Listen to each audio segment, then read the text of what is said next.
Mis hermanos se quedaron con la herencia de mis padres. No sabían que el terreno que despreciaron valía millones por un nuevo proyecto de urbanización. El día que firmaron la venta, me miraron con lástima. Recuerdo la sonrisa torcida de mi hermano mayor mientras decía que yo siempre había sido el sentimental de la familia, el que se aferraba a cosas que no valían nada. Yo apreté la mandíbula y no dije nada. Solo miré el terreno por última vez, como si me estuviera despidiendo de alguien vivo. Antes de que todo eso pasara, mi vida era pequeña. No miserable, pero pequeña.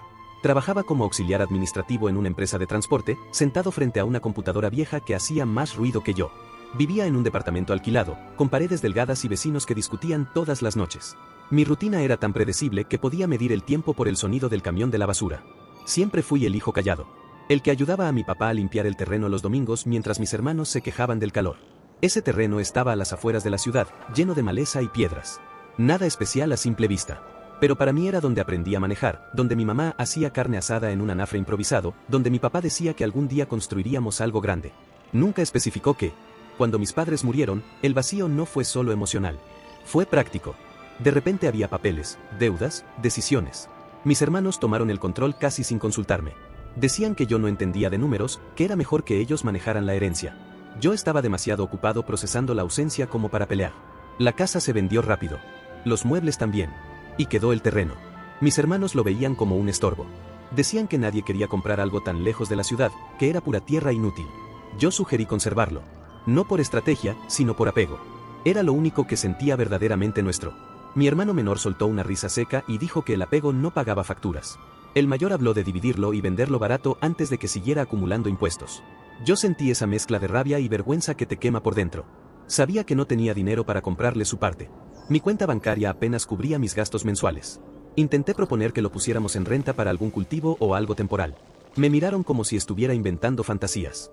Al final, me dieron una opción, aceptar mi parte en efectivo cuando lo vendieran o endeudarme para comprarles la suya. Lo dijeron con esa calma que en realidad es presión. Como si me estuvieran haciendo un favor. Recuerdo la noche antes de firmar. No dormí.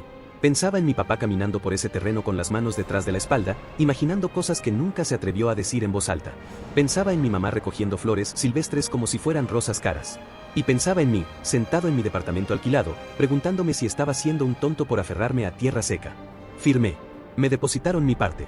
Una cantidad modesta que, para ellos, era cerrar un capítulo. Para mí fue como vender un recuerdo. Con ese dinero pagué deudas pequeñas, cambié mi refrigerador viejo y guardé un poco. Intenté convencerme de que había hecho lo correcto. Durante meses evité pasar por esa zona. No quería ver maquinaria ni letreros de venta. No quería confirmar que lo que para mí era historia, para otros era solo inversión.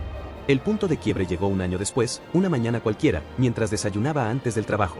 Encendí la televisión y escuché el nombre de la zona donde estaba el terreno. Hablaban de un nuevo proyecto de urbanización aprobado por el gobierno municipal. Una extensión enorme de la ciudad, con centros comerciales, escuelas privadas y fraccionamientos de lujo. Sentí que la cuchara se me quedaba suspendida en el aire. Mostraron un mapa. Reconocí las calles, las curvas del río cercano. El reportero habló de terrenos que habían multiplicado su valor en cuestión de meses. Mi corazón empezó a latir tan fuerte que me zumbaban los oídos. Busqué en internet, revisé noticias, planos. Y ahí estaba. Nuestro antiguo terreno quedaba justo en la zona central del proyecto. Me senté en el borde de la cama. No fue una explosión inmediata de rabia. Fue algo más lento, más pesado. Como si el aire se hubiera vuelto espeso. Pensé en la risa de mi hermano, en la palabra inútil repitiéndose en mi cabeza. Llamé a mi hermano mayor. Contestó con un tono extraño, como si supiera por qué llamaba. Intentó sonar tranquilo mientras decía que sí, que habían tenido suerte, que el comprador resultó estar muy bien informado. Dijo que nadie podía haberlo sabido. Pero su voz no sonaba del todo limpia. Había pausas, silencios demasiado largos. Colgué sin gritar. Eso fue lo que más me sorprendió de mí mismo. No grité. No lloré. Solo sentí una claridad fría. Durante semanas caminé con esa sensación en el pecho. En el trabajo cometía errores, olvidaba correos importantes. Me invadía la idea de que siempre sería el ingenuo, el que llega tarde a todo. Empecé a revisar documentos antiguos de mi papá, buscando cualquier pista de que él supiera algo. No encontré nada. Solo recibos viejos y planos dibujados a mano. Pero esa rabia empezó a transformarse en otra cosa.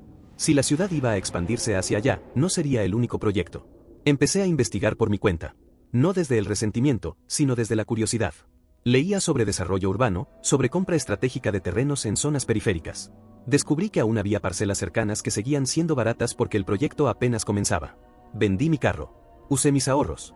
Pedí un pequeño préstamo que me aterraba firmar. Esta vez nadie me presionó. Nadie me dio opciones. Era solo yo decidiendo. Recuerdo el día que firmé la compra de un terreno mucho más pequeño, a unas cuantas cuadras de donde había estado el de mis padres. La notaría olía a papel viejo y café frío. Mis manos sudaban. Sentía miedo, pero era un miedo distinto. No era el miedo de perder algo heredado. Era el miedo de construir algo propio. Los meses siguientes fueron duros. Ajusté cada gasto. Dejé de salir, cocinaba en casa, trabajaba horas extra. A veces me despertaba en la madrugada convencido de que había cometido un error gigantesco. Que el proyecto fracasaría. Que terminaría endeudado y ridículo. Pero la ciudad siguió creciendo. Primero pavimentaron una avenida cercana. Luego anunciaron una escuela. Después, un supermercado. Cada pequeño avance era como una confirmación silenciosa de que esta vez no estaba mirando desde afuera. 2 años después, un desarrollador tocó a mi puerta. Había visto mi terreno en registros y quería hacer una oferta. Cuando mencionó la cifra, sentí un eco del pasado. Era varias veces lo que había recibido por el terreno de mis padres. No millones todavía, pero lo suficiente para cambiar mi vida. No acepté de inmediato. Caminé por ese pedazo de tierra al atardecer, sintiendo el polvo en los zapatos, recordando todo. No era el mismo terreno. No tenía los recuerdos de mi infancia. Pero tenía algo distinto, decisión. Finalmente vendí una parte y conservé otra.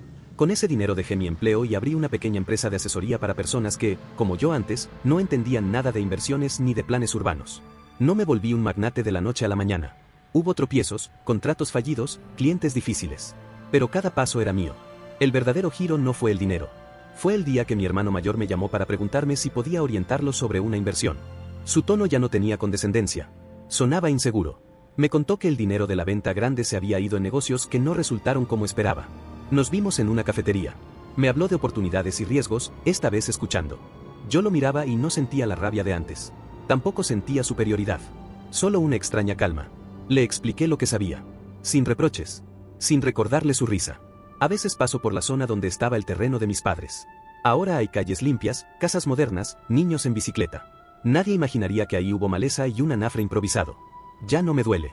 Porque entendí que lo que mis hermanos despreciaron no fue solo un terreno. Fue la paciencia. Y lo que yo perdí aquel día al firmar no fue una fortuna. Fue una ilusión de que alguien más iba a decidir por mí. La última vez que caminé por mi propio terreno, antes de vender una parte, me quedé en silencio, con el viento moviendo la tierra seca. No estaba despidiéndome. Estaba agradeciendo. Y esa es la diferencia.